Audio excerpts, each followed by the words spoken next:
Breaking news. Omukulu wa Alien Skin Nkwacho Festival agishiftinze n'agijja ku kisaawe kye Nakibubo nga bw'abadde alanga era nga bw'abadde agamba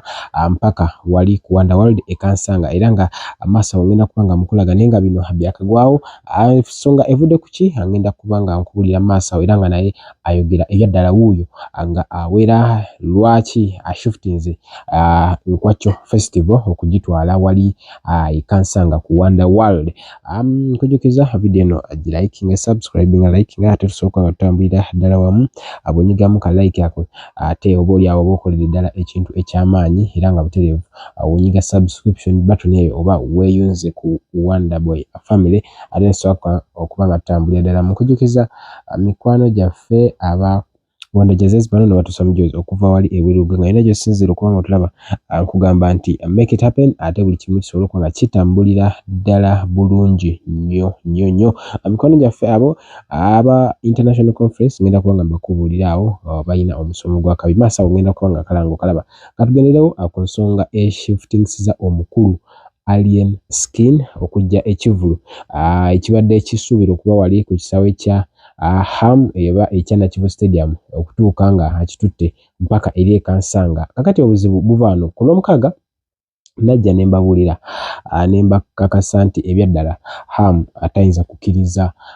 kivulu kino sobola okuba nga kibeera awo ku kisaawe ekye Nakibubo enteekateeka nga bwogeze oziraba ebisinga abantu bazze boogera wano nawali ne wali naye ng'ebyaddala omukulu yali tateekangayo okusobola information gye nali nfunye yali tateekangayo nakusaba mu butongole yali takibuukinga nakibuukinga wabula anti ne ham omukulu yali nga mulabira ku internet oyo golegezaako okuba nga olaba awo anti alien ono okuvayo n'agamba nti ye agenda ku Nakibubo kaali kakodyo akwagala kusika attention akosa abamawulire okutuuka okukifutinga ekisaawe ekyo enteekateeka nga bwe muziraba beauty eyo gyogezaako okuba nga olaba eddakiika eno yennyini ebyaddala kyabadde kizibu abantu ab'enjawulo okukkiriza nti kisaawe kino kigenda okuba nga kiggulwawo mu mbeera y'okubanga bategekeramu Nkwacho Festival kati ye Abbe musinguzi Abitex promotion bw'atyo naye y'omu ku bantu era namu baleetera wano navayo nabakakasa nti ebyaddala Nkwacho yo tesobola kuba nga ebeera wali kinyanampindi abamanyi Nakibubo eno ekisaawe kye Nakibubo kiri n'abamanyi olubiri luno ndowooza akaboda kanusu 100 lokka obeera wali ddala oba otuuse ku kisaawe kinabitereeza distance ntono nnyo ate nga ebyaddala hamu ono abakutegekerawo ebyaddala kyandibadde kiraga ekifaananyi ekitali kirungi ffenna tukimanyi nti ekivulu ekyenkuuka tolongoota ng'oggyeko ebigambo ebyogererwako eddada ebigambo ebyogererwako ebyaddala ekivulu kino kyo kikumwamu utwe era nga omugenyi omukulu ebiseera byonna bbanga lyonna aba Ssaabasajja Kabaka wa Buganda kakati omuganda yenna wavaayo n'akirinnyamu eggere akitegeeza obanga asonze olugalo lwo mu Ssaabasajja Kabaka wa Buganda so ham muntu musajja mugezi nnyo kyali kizibu okukkiriza era Nkwacho Festival niwe yandibadde ayagala nnyo because mwena mumanyi si muntu ayagala ennyama oli si muntu ayagala nnyo okuteekawo embeera ku trendinga na biki wabula omuvubuka oyo Patrick Mulwana oba Alien Skin yali yagezaako okuba nga agattagatta ebintu bye so kyabadde kizibu okuba nga Nkwacho Festival etegekerwawo era nga kigenda kubeera kizibu kakati obanga omukulu abolekeza kansanga era nga mubimu ku byannyonnyodde agamba yandibadde ayagala nnyo okuddako wali ewaabwe kinajjukira mu kansanga awo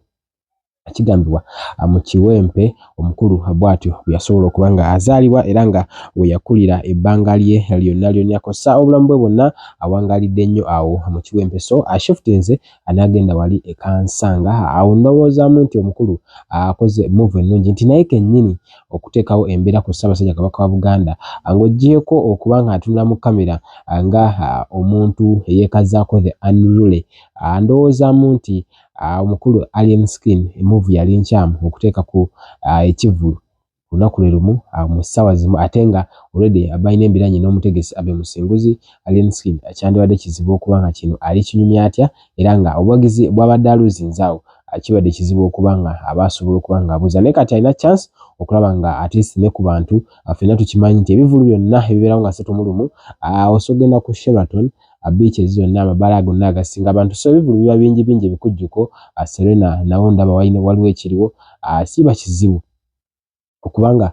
ekivulu kyonna kiriraana enkuuka ne kikola ebiseera naddala emyaka egiyise abadde bagoberera ensonga zino musobola okuba nga nammwe munjulira obaolyawo ate nammwe ne mubaako kyemuŋŋamba. So omukulu bw'atyo agenze wali ekansanga era nga jjajja okulabikira ate n'ekivulu kye ekya Nkwacho Festival. Kakati kankwe Alien Skin akubulire ate eddala Nkwacho Festival eno biki by'oyinza okuba ng'otema naye nga agakagwawo geego Nkwacho yo egendedde ddala mpaka wali Wonder World. Kambikulekere nkekere n'abanaffe abo aba International Conference nabo babeeko be bayisaawo magezi awo ate tusobole okuba nga tutambulira ddala awamu bulungi nnyo olunaku olwaleero. Kambikulekere tujja kukwatagana omulimu gw'eddako. Kainaku z'omwezi nga 3 mu lumu tugenda kuyingira omwaka otegedde era omugenyi omukulu tujja kuinvitinga Katikkiro wa Buganda naffe atubeereremu kokolo naye nga tugenda gitera ku bbeeyi powa nnyo just kifiriza business we did ehuhu teri agenda gambeyo this time mwana tugenda kuba tulitayalinga music ate nga tuyingira omwaka omupya Nkwacho Festival shopping ground nawe Nakibubo teri agenda tugambayo ebbeeyi egenda kujja ninga date yeeyo kyekyo.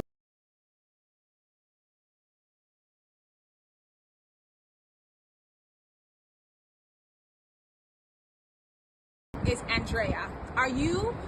in the medical field or you want to know and learn more about maternal, newborn, and child health? Well, look no further. Kabalega Associates is proud and pleased to present the international conference taking place right here in Toronto, Canada, under the theme of identifying and addressing the social determinants that are crucial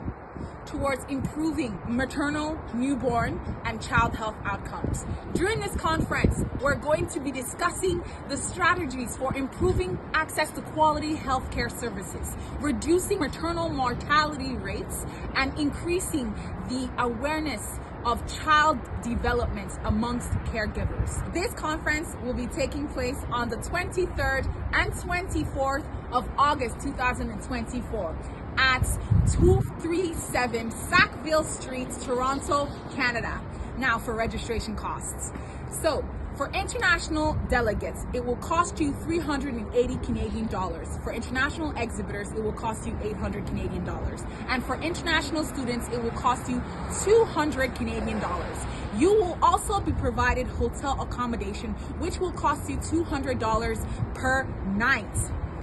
For payment purposes, for e-transfers, and just to know more about what we're offering you, please contact us at 437-299-0107 or 437-216-HH93.